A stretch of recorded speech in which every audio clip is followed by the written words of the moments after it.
A tiny spark from static electricity can be thousands of volts. While it may only hurt a little bit to human beings, it can easily destroy the parts we use to build computer boards here at Artesyn. Because of this, we wear special clothes that prevent static from building up.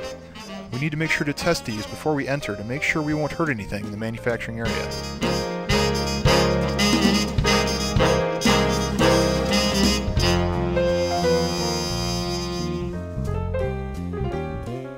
These are bare boards, and they are the start of the manufacturing process.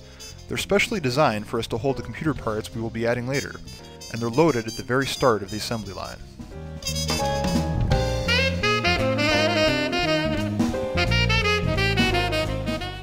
The bare boards feed into this machine, which will put solder paste in just the right places on the board by pushing it through a specially designed screen. We'll add electronic parts, then heat up and melt the solder. Once it cools, it will be very hard and will hold these parts to the board. Not only does solder hold the parts physically in place, it conducts electricity, so all of the parts can interact electronically on the board.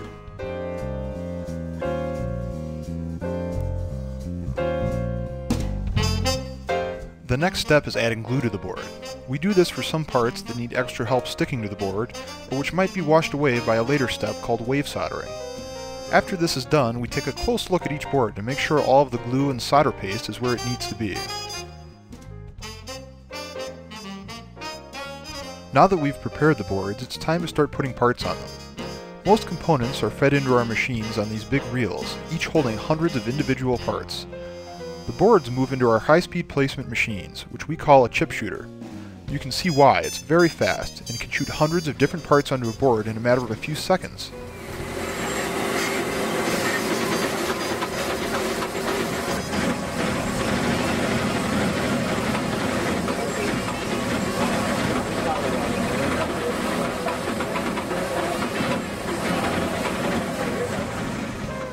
Because the assembly line is so long, there are special gaps where people can pass through. When a board needs to move to the next piece of equipment, these shuttle conveyors automatically extend across the gap.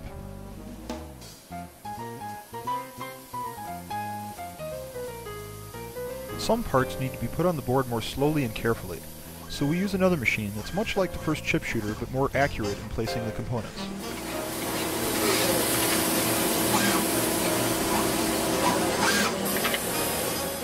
After this, we inspect the boards once again. Looking for correct placement orientation, looking for bent leads, looking for missing parts. When we're sure all the parts have been placed on the boards correctly, they're fed into the reflow oven. Essentially, it's just a slow ride through a very hot place. The heat melts the solder on the boards, and after the solder cools, the parts will be permanently connected to the boards.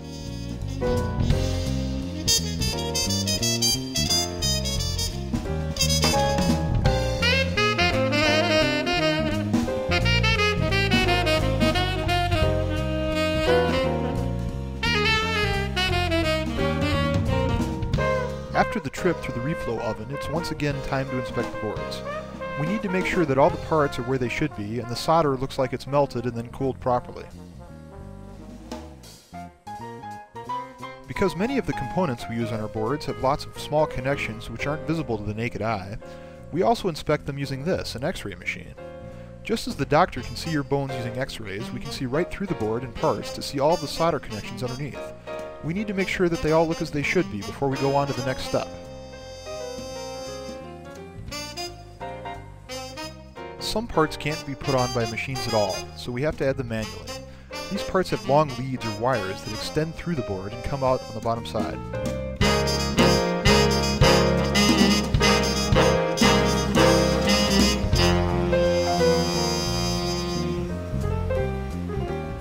After the components are put on by hand, they're fed into this, the Selective soldering machine, which is also called a wave solder machine because it has a continuously flowing wave of molten solder.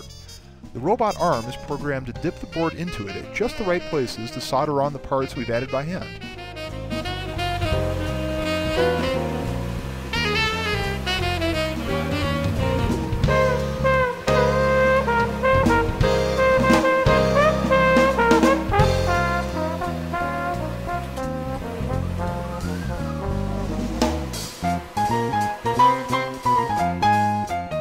The boards are almost complete.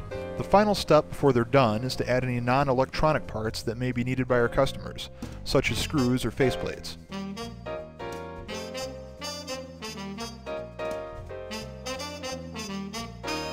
Now that the boards are finally done, they still have to go through a round of testing to make sure they're good enough to deliver to our customers. The ICT, or in-circuit test machine, actually probes the boards electronically. Then we do a functional test to make sure that the boards work as expected. We also run them in a burn-in chamber, which cycles between hot and cool to give a good stress test.